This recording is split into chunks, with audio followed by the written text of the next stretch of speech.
आइए, सुनिए, देखिए, समझिए सनातन सत्य।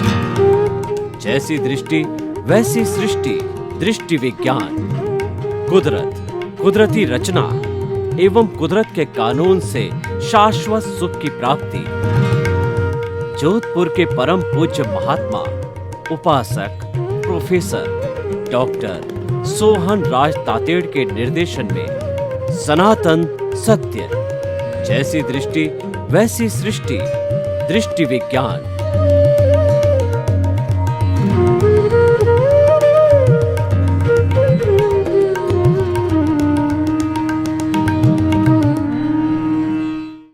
भाई और बहनों, मातृशक्ति को नमन। आज का बहुत सुंदर विषय, समस्या नहीं समाधान ढूंढने। बहुत अच्छा सूत्र हम आपको दे रहे हैं कि समस्या हर कदम पर आती है। ऐसा कोई कार्य नहीं जिसमें कोई समस्या नहीं आती। इस दुनिया में ऐसा कोई व्यक्ति न हुआ है, न है, न होगा कि उसके जीवन में समस्या आए ही नहीं।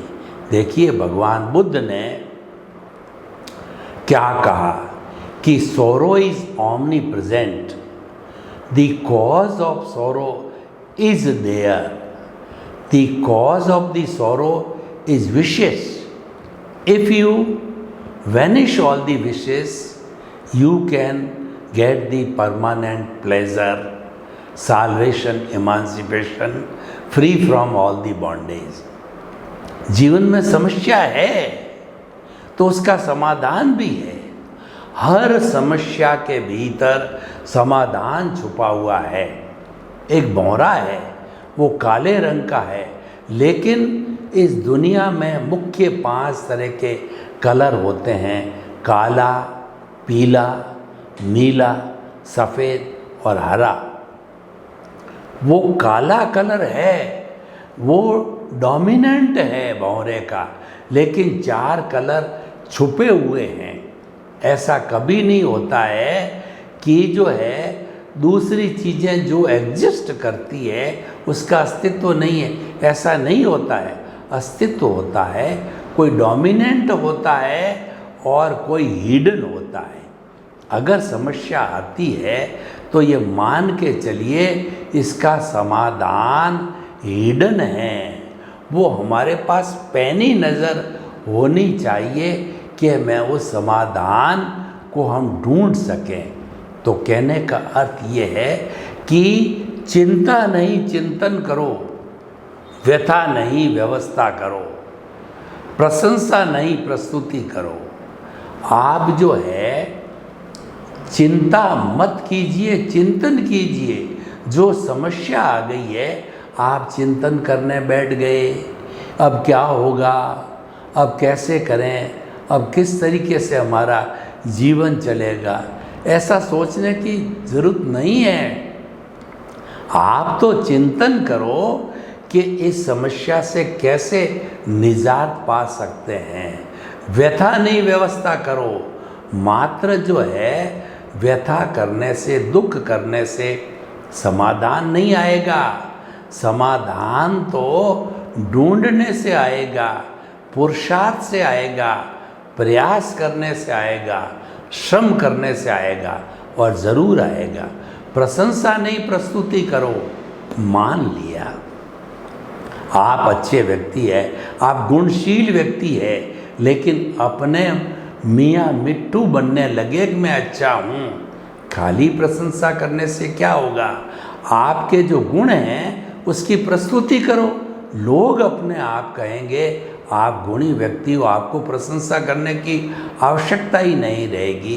तो हम इस माध्यम से कहना चाहते हैं कि आप समस्या का समाधान ढूंढना चालू करो।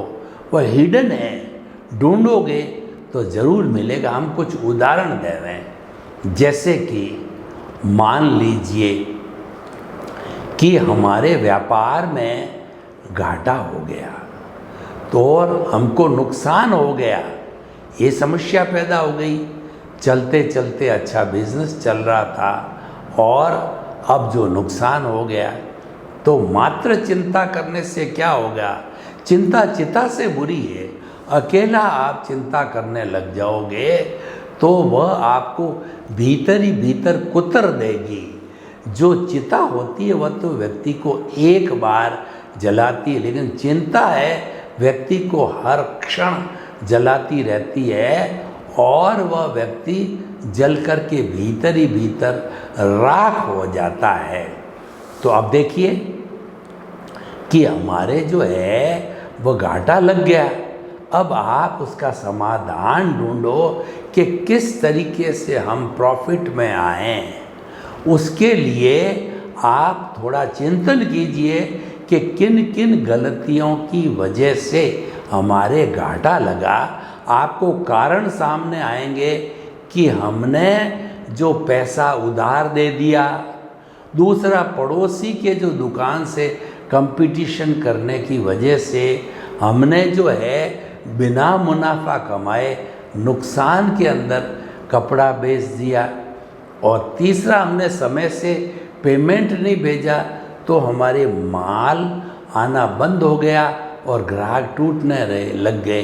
इस तरीके से कारणों को खोजिए और उन कारणों का निवारण प्रारंभ कीजिए कि हमको नुकसान में कपड़ा नहीं बेचना है, हमको उधार नहीं देना है, और हमको वाजिब मुनाफा जो हम पहले ले रहे थे 10%, 15%, 5%, वही पुनः नीति वापस लागू करो।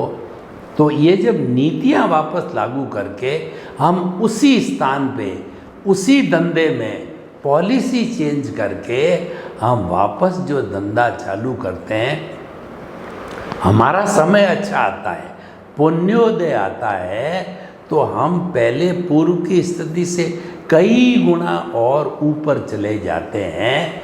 ये देखिए, इसमें पुण्य पाप भी काम करता है। पुण्योदय होता है तो व्यक्ति को नफ़ा नफ़ा, तरक्की तरक्की होती जाती है। पापोदय होता है तो व्यक्ति को घाटा घाटा घाटा नीचे व्यक्ति बैठता जाता है।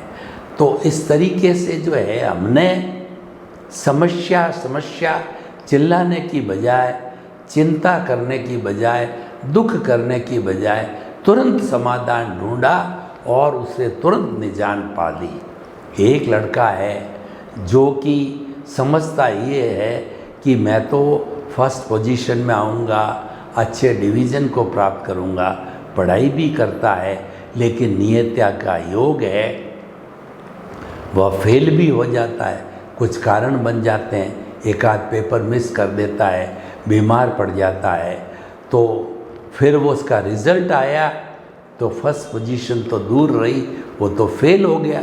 घबराने की कोई बात नहीं है। जब हम कोई कार्य करते हैं तो दो ही चीज़ें होती है, सफलता या असफलता। असफलता में घबराने की क्या ज़रूरत है? जो महात्मा गांधी ने कहा, कोई भी व्यक्ति महान बना है, इसका मतलब उसके जीवन में असफलता जरूर आई है, श्योर आई है, अवश्य आई है। बिना असफलता के कोई व्यक्ति महान या सफल नहीं बनाता है। असफलताएं व्यक्ति को सफल बनाती है। जो समस्याएं हैं व्यक्ति को जो है महान बनाती है, वही व्यक्ति को ट्रेंड करती है समाधान ढूंढने में। जो व्यक्ति विपरीत परिस्थितियों के अंदर स्ट्रगल करता है वही महान व्यक्ति होता है। और कहा भी गया है कि स्ट्रगल इज़ लाइफ।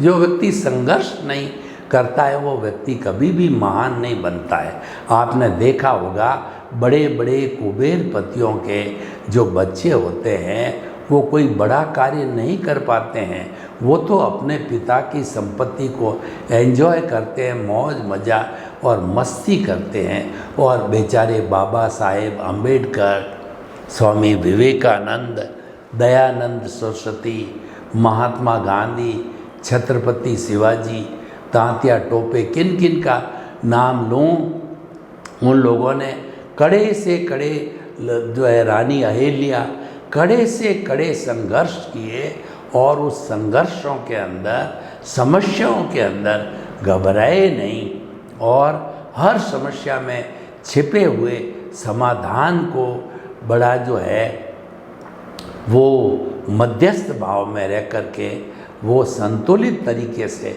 निकाला और वो महान बने।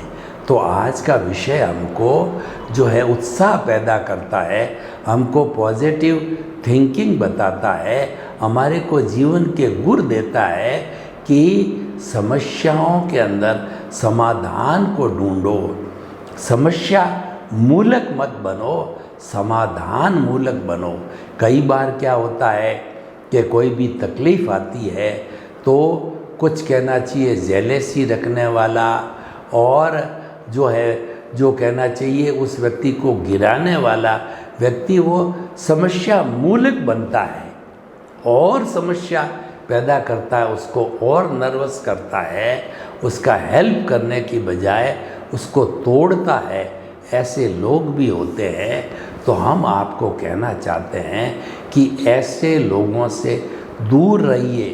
कबीर जी ने कहा है कि निंदक न्यारे राखिए, आंगन कुटी चबाए, सार सार को गई रहे और थोथा दे उड़ाए।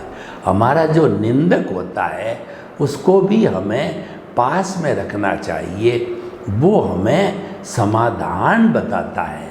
वो निंदक व्यक्ति जो है हमारा जो गलत कार्य है उस पर हमें अंगुली निर्देश करता है, उस पर हमें पहले से आगाह कर देता है ताकि कि हम उस गलत दिशा के अंदर आगे नहीं बढ़ें। तो बाप देखिए कि हमें जो है वो समस्याओं के अंदर समाधान को ढूंढना चाहिए और निराश नहीं होना चाहिए। जीवन में कभी भी व्यक्ति को निराशा के भाव नहीं लाना चाहिए। और मैं आध्यात्मिक जगत की बात करूं कि जो हमारे भीतर प्रभु विराजमान हैं, जिसकी ताकत से हम बोल रहे हैं, खा रहे हैं, पी रहे हैं, उठ रहे हैं, बैठ रहे हैं, तो वह तो जो है अशरीरी है, वह तो अनंत ज्ञान, अनंत दर्शन, अनंत शक्ति, अनंत सुख का धाम है। उसमें तो दुख है ही नहीं है, तो समस्याएं आएगी कहाँ से? ठीक है, हमारा जो व्यवहार जगत है उसके अंदर पुण्य पाप का खेल है। पुण्योदय होने पर जो है हमारी समस्याएं समाप्त होती है, पापोदय होने पर समस्याएं खड़ी होती है। लेकिन समस्याएं आए या जाए उससे हमें दुखी नहीं होना, विचलित नहीं होना चाहिए। उसके अंदर हमको मध्यस्थ भाव रखना चाहिए, धैर्य रखना चाहिए। साईं बाबा का पूरा जीवन चरित्र पढ़ो तो उन्होंने केवल 2 बात ही कही है कि श्रद्धा और सबूरी। उनकी पूरी फिलॉसॉफी, जिन्होंने इतनी बड़ी समस्याओं का समाधान किया, चमत्कार किया, मानवता की सेवा करी और कष्ट पाने वाले लोगों को कष्टों से उबारा, केवल 2 सिद्धांत के ऊपर। एक तो ये है कि आप श्रद्धा रखो, आप अपने आप पर श्रद्धा रखो, जो कार्य कर रहे हो उसमें आप श्रद्धा रखो। आप सफलता चाहते हो, सोच लीजिए कि सफलता थोड़ी सी दूर है, आपको निराश होने की जरूरत नहीं, यानी धैर्य रखिए, आप धीरज रख करके और उस समस्या को फेस कीजिए। आप शांत रहिए, आप निराश नहीं होइए और आप पूर्ण जोश खरोश के साथ में आगे बढ़ते रहिए। समस्या का समाधान अपने आप आ जाएगा, सफलता आपके चरण चूमेगी, आपको सफलता अवश्य मिलेगी। यही हम कहना चाहते हैं। हमारा सनातन सत्य कार्यक्रम है, आपको यूनिवर्सल ट्रुथ देता है, आपको शाश्वत सुख की नींव लगाता है और हमारा आधार है कि जो है वो कुदरती रचना और कुदरत का कानून है उसके ऊपर आधारित है। यानी वो ये कहता है कि जो कुछ भी आपका ये जीवन चल रहा है इसका संचालन जो है कुदरत करती है। यानी कुदरत ही आपके इस जीवन की क्रिएटर, ऑपरेटर और डिस्ट्रॉयर है। तो आप जो है कुदरत के द्वारा संचालित होते हो, तो आप उसके अंदर अपनी टांग क्यों अड़ाओ, आप तो कुदरत को समर्पित हो जाओ। यानी जो कुछ भी चल रहा है उसकी वो जो है कुदरती रचना समझो, उसके साथ जुड़ो मत, उसके साथ जुड़ो नहीं। इसका अर्थ ये हुआ कि आप उसकी क्रिया की प्रतिक्रिया नहीं करें। जो कुछ भी आपके साथ घटित हो रहा है ये मान के चलिए कि ये तो मेरे पिछले जन्म की जो क्रिया है उसकी प्रतिक्रिया है। ये जो मैंने पिछले जन्म में एक्शन किया था उसका ये रिएक्शन है, उसकी ये पुनरावृत्ति है और ये तो मेरा ही किया हुआ है। तो किसी को दोष नहीं देना चाहिए और जो कुछ भी घटित हो रहा है कुदरती रचना, कुदरती रचना, कुदरती रचना मान के चलते रहना चाहिए। वो हमारा सम्यक तप है, वो तपस्या है। अच्छा बुरा जीवन में घटित होता है, जन्म से मृत्यु के बीच, सुबह से शाम तक के बीच उसको तटस्थ भाव से देखते रहना, उसके ज्ञाता दृष्टा रखना, उसका भेद विज्ञान करना। ये तो प्रकृति है और मैं तो पुरुष हूँ, मैं अलग हूँ। भेद विज्ञान का मतलब अलग अलग। मैं मन वचन काया रूपी शरीर नहीं हूँ, मैं तो मन वचन काया से मुक्त ऐसा शुद्ध आत्मा हूँ।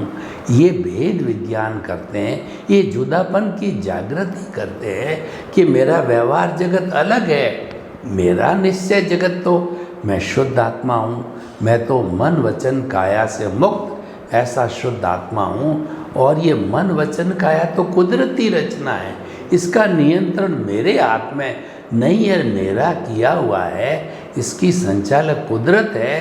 तो वो तो मुझे सहन करना ही पड़ेगा, उसके रिजल्ट को तो मुझे स्वीकार करना ही पड़ेगा।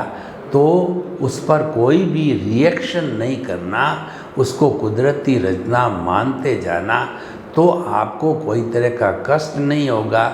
जब आप प्रतिक्रिया नहीं करोगे तो कोई तकलीफ नहीं होगी, मात्र उसको आप ज्ञाता दृष्टा भेद विज्ञान जुदापन की जागृति के द्वारा देखते रहोगे तो कोई समस्या आएगी नहीं, क्योंकि वो आपके हाथ में नहीं है, उसका संचालन कुदरत के हाथ में है।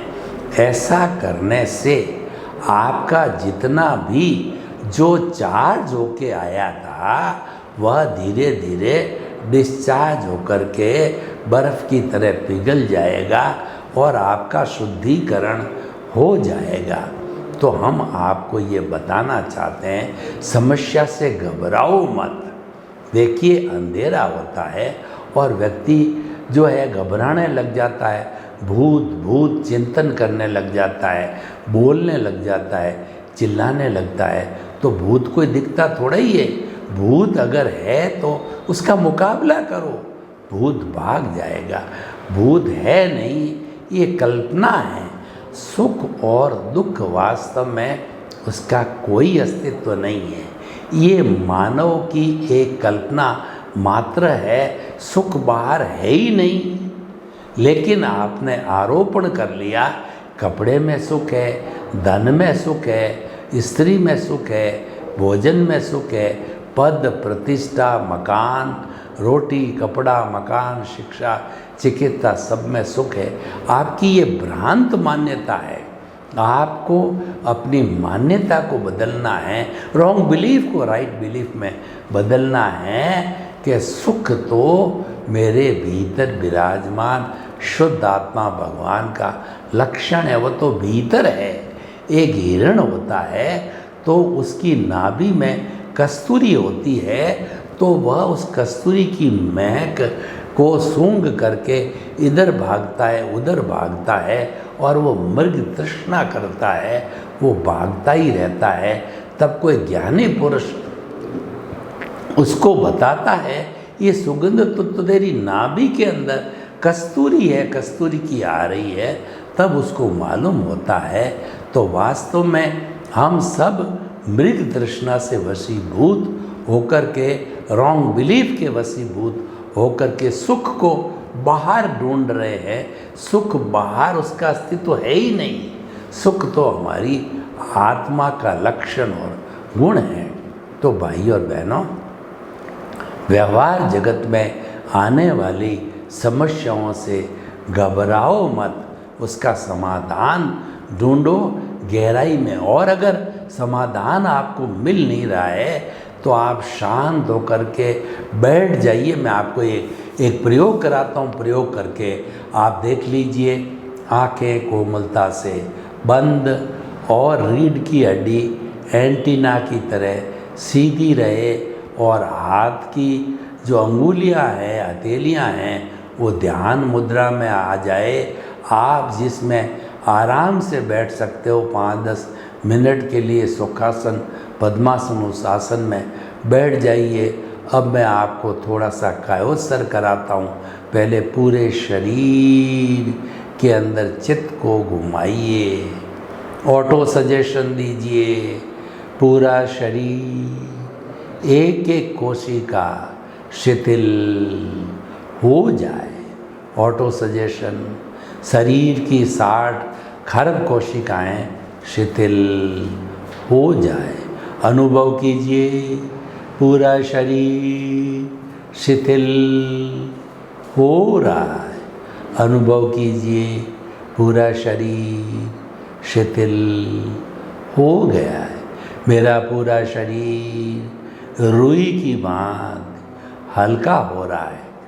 अनुभव कीजिए मैं परे स्थान से 1 फुट ऊपर उठ रहा हूँ, इतना हल्का हो गया हूँ। शरीर शिथिल, दोनों नथुनों के बीच के अंदर आप चित्त को केंद्रित कर दीजिए। श्वास को लंबा लीजिए, लंबा डालिए। जब श्वास लिया जाए पेट सिकुड़े, जब सांस निकले तो पेट जो है सिकुड़ना चाहिए, लेते समय फूलना चाहिए। लंबा श्वास, गहरा श्वास, शिथिल श्वास, शरीर शिथिल, श्वास शीतल।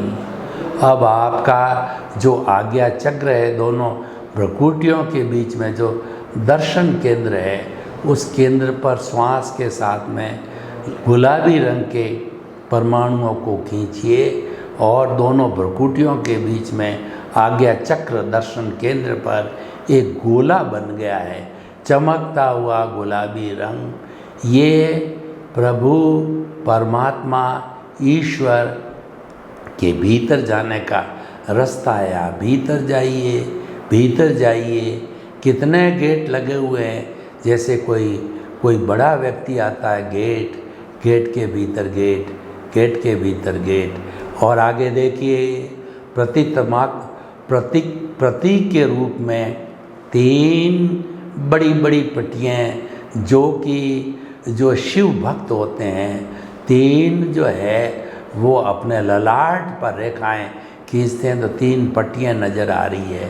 पहली गुलाबी रंग की चमकती हुई पट्टी, चमकता हुआ गुलाबी रंग, तेजोलेश्या, हमें शांति देने वाली है।